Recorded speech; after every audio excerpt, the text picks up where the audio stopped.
नमस्कार दोस्तों, खबर पॉइंट पर आपका बहुत स्वागत है। आज हम दतिया इलेक्शन पर बातचीत करने वाले हैं, जो हाल के दिनों में बहुत ही चर्चित सीट बन गई है। वैसे तो उपचुनाव की चर्चा नहीं होती है, लेकिन दतिया में जिस तरीके से मामले हुए, मध्य प्रदेश के पूर्व गृह मंत्री नरोत्तम मिश्रा का टिकट कट गया, जिसके बाद दतिया हाईलाइट हो गई और हर चैनल पर दतिया की ही चर्चा हो रही है। इस विषय में बातचीत करने के लिए हमारे साथ खास मेहमान जुड़ चुके हैं, जिनका नाम है अंकित पचौरी, जो वरिष्ठ पत्रकार भी हैं और दतिया के ही रहने वाले हैं। तो दतिया की सीट पर इनकी बहुत अच्छी जानकारी आपको देंगे और बताएंगे कि आखिर दतिया में क्या हो सकता है, कौन जीत सकता है। नरोत्तम मिश्रा के टिकट पर भी बातचीत करेंगे। सर, बहुत स्वागत है हमारे चैनल पर आपका। बहुत बहुत धन्यवाद। आप तो दतिया के ही रहने वाले हैं और दतिया दतिया क्या, पूरे एमपी को आप करीब से ही जानते हैं। तो दतिया सीट पर पहले तो हम बात करेंगे नरोत्तम मिश्रा की, जो टिकट कट गई। सबसे पहले तो हमें दतिया सीट का जो समीकरण है और दतिया सीट का जो इतिहास है वो समझना पड़ेगा कि नरोत्तम मिश्रा दतिया में कब आए और क्यों आए और कैसे आए।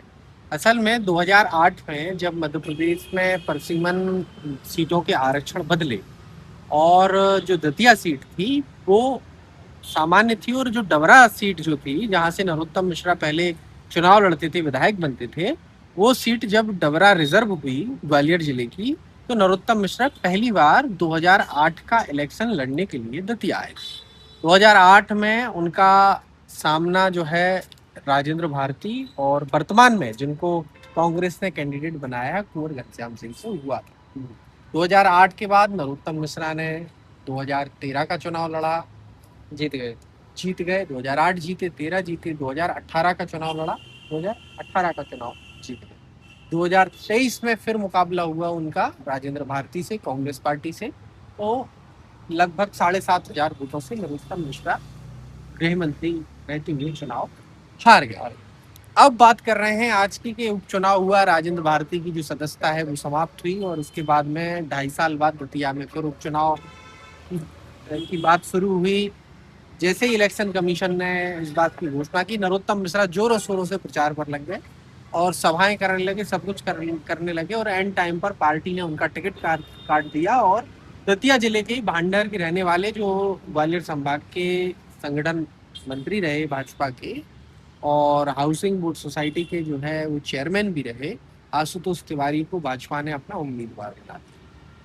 अभी देखा कल के ही दिन ही कि जब नामांकन की सभा थी, उस वक्त नरोत्तम मिश्रा का दर्द छलक उठा, रो पड़े, बताइए, मंच पर ही रो पड़े। और मंच पर भी वो फफक कर रो पड़े। स्वाभाविक है, जब व्यक्ति इतने लंबे समय तक किसी एक सीट पर काम करते हुए आ रहा है, चुनाव लड़ते हुए आ रहा है, जनता से एक एक संबंध स्थापित जो है वो हो जाती है।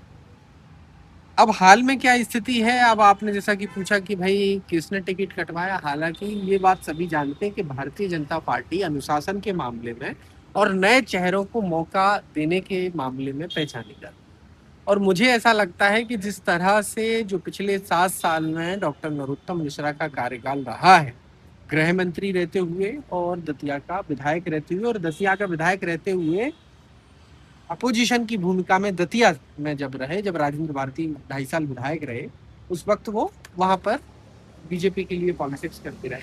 मुझे लगता है वो सारी चीजें पार्टी ने कनेक्ट, और इसके बाद उनका टिकट करा।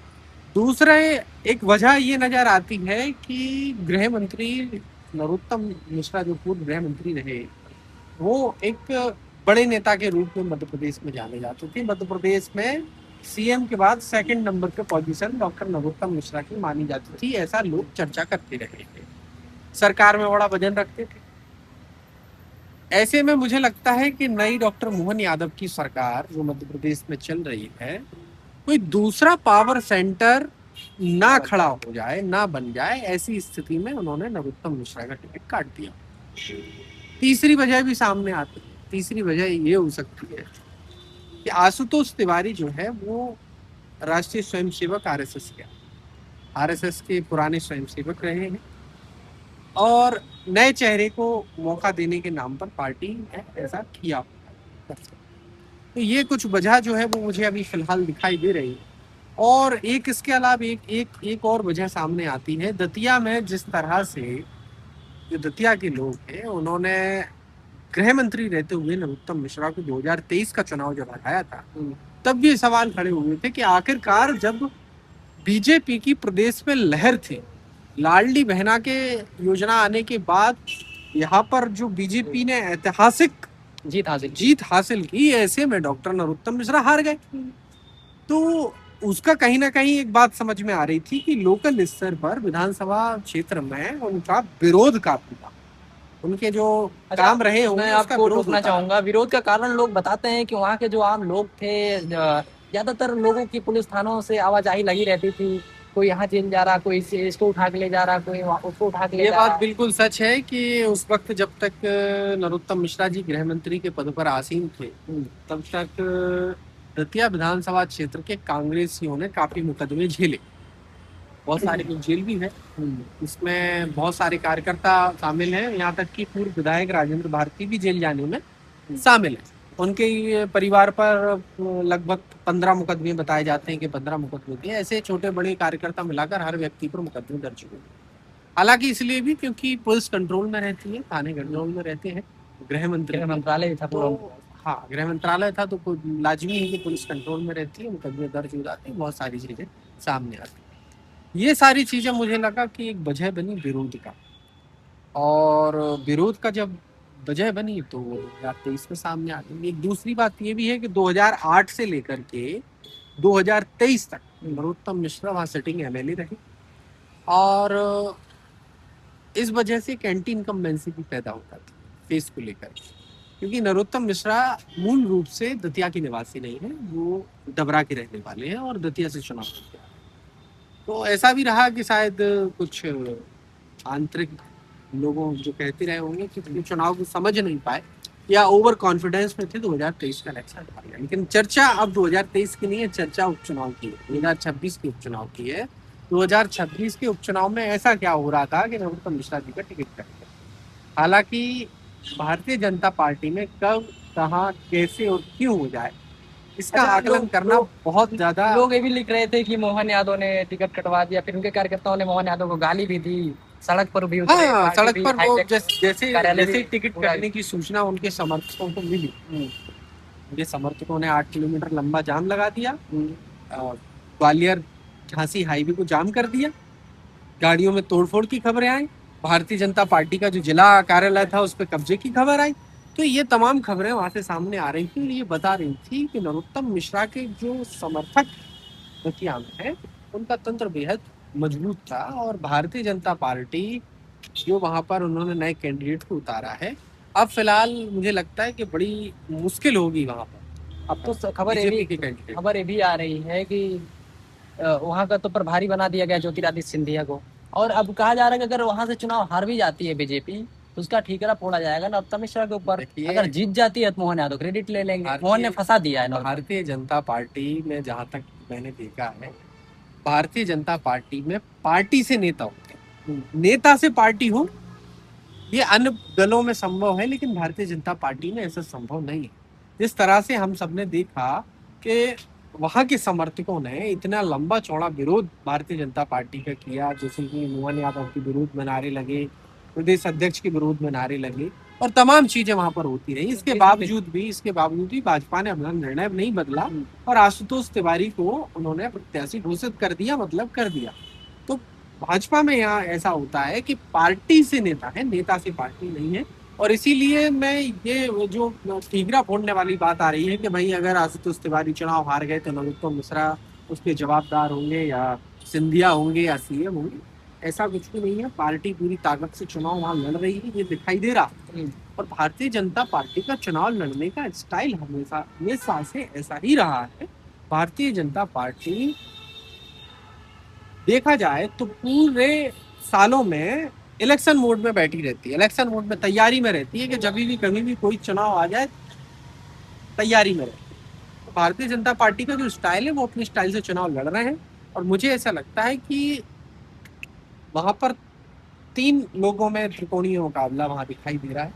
भारतीय जनता पार्टी के आशुतोष तिवारी, कांग्रेस से घनश्याम सिंह, और तीसरे आजाद समाज पार्टी के दामोदर यादव। अब दामोदर यादव क्यों इफेक्ट कर सकते हैं? दामोदर यादव असल में वहां तीसरे ऑप्शन के रूप में दतिया विधानसभा क्षेत्र की जनता के सामने आ, क्योंकि वहाँ पर पिछड़ों का भी वोट बैंक है और अनुसूचित जाति वर्ग का भी एक बड़ा वोट बैंक है। मुझे लगता है कि लगभग लगभग मान के चले 39 से 40 हजार वहाँ पर ऐसी वोटर्स है दतिया विधानसभा, और करीब करीब 30 से 40 हजार ही अन्य ओबीसी पिछड़े वर्ग के, सॉरी 50 हजार के लगभग जो है वहाँ पर ओबीसी की अन्य जातियों के वोटर, उनमें यादव हैं, कुशवाहा हैं और बाकी की जो ओबीसी जाति हैं वो शामिल।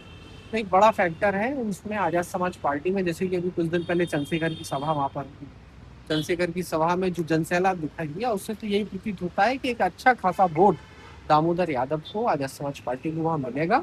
और तीसरे विकल्प के रूप में वहाँ पर आजाद समाज पार्टी, दामोदर यादव दिखाई देंगे। त्रिकोणीय मुकाबला दतिया में होने वाला। तो दामोदर यादव को जो लोग कह रहे हैं बी टीम के रूप में काम कर रहे हैं भाजपा के और टिकट वोट काटेंगे कांग्रेस का, जिससे कांग्रेस को नुकसान हो, तो उम्मीद है। ये बात बिल्कुल सच है। आजाद समाज पार्टी जो बहुजन की पॉलिटिक्स करती है, हम बीएसपी की भी अगर बात करते हैं, बहुजन समाज पार्टी की भी बात करते हैं, तो बहुजन समाज पार्टी की जो है वो बहुजन की पॉलिटिक्स करती है। और जब कभी ऐसा चुनाव होता है तो खासकर नुकसान जो है कांग्रेस को, क्योंकि एसपी वोटरों को क्योंकि कांग्रेस एसटी वोटर को कहीं ना कहीं कांग्रेस का माना जाता है। लेकिन जब वहाँ पर कोर बहुजन पॉलिटिक्स की पार्टियां सामने आती हैं, दमदार कैंडिडेट सामने आता है, तो वो लोग जो बहुजन पॉलिटिक्स को देखते हैं, उसकी तरफ झुकाव रखते हैं, वो लोग आजाद समाज पार्टी, बसपा ऐसे दलों को वोट करते हैं। तो उसका जो नुकसान है वो घनश्याम सिंह को, कांग्रेस को होने वाला है।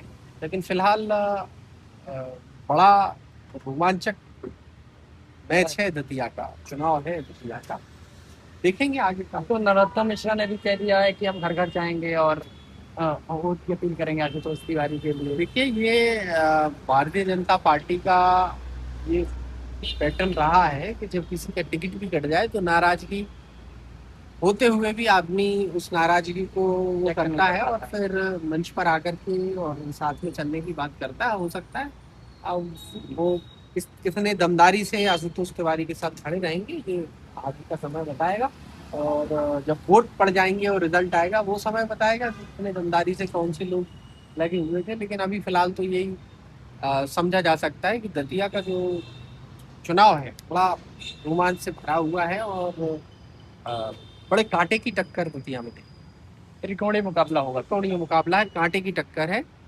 कहा नहीं जा सकता कि ऊंट किस करवट बैठने वाला। लेकिन बीजेपी हो, कांग्रेस ही, दोनों पार्टी दमदारी से चुनाव लड़ रही है। क्योंकि इसके पहले जो एक उपचुनाव मध्य प्रदेश में हुआ, तो एक उपचुनाव मध्य प्रदेश में श्योपुर में हुआ था, वहां पर बीजेपी के कैबिनेट मंत्री रामनिवास रावत जो कांग्रेस से आज चुनाव हार गए थे, मुकेश मल्होत्रा जो कांग्रेस के कैंडिडेट थे वो चुनाव जीत गए थे। तो हो सकता है कि ये चुनाव भाजपा पर भारी पड़ जाए। लेकिन फिलहाल भाजपा ने तैयारी कर रखी है क्योंकि एक चुनाव का सबक वो ले चुके हैं जयपुर सीट को लेकर। इस बार पूरी ताकत लगा देगी पूरी ताकत मुझे लगता है लगाएंगे और लगा भी रहे हैं। दो डिप्टी सीएम की, जगदीश देवड़ा हो और राजेंद्र शुक्ला हो, दोनों डिप्टी सीएम की ड्यूटी वहाँ पर लगा दी गई है। बहुत सारे कैबिनेट मिनिस्टर, विधायक, संगठन के लोगों को वहाँ लगा दिया गया है। इसी तरह से कांग्रेस ने भी पूर्व विधायक, वर्तमान विधायक, सांसद, प्रभारी और तमाम नेताओं को भेज दिया है, स्टार प्रचारक बना के वो वहाँ जमीन पे काम कर रहे हैं। इसीलिए कह रहा हूँ कि अपनी कांटे की टक्कर है और देखना होगा क्या होगा। चलिए, बहुत बहुत धन्यवाद इससे बातचीत करने के लिए। तो दोस्तों, नरोत्तम मिश्रा को भी 40 स्टार प्रचारकों में शामिल कर लिया गया है और दतिया से भी हम आपको ग्राउंड रिपोर्ट दिखाएंगे। आप हमारे चैनल को सब्सक्राइब कर लीजिए। बहुत बहुत धन्यवाद।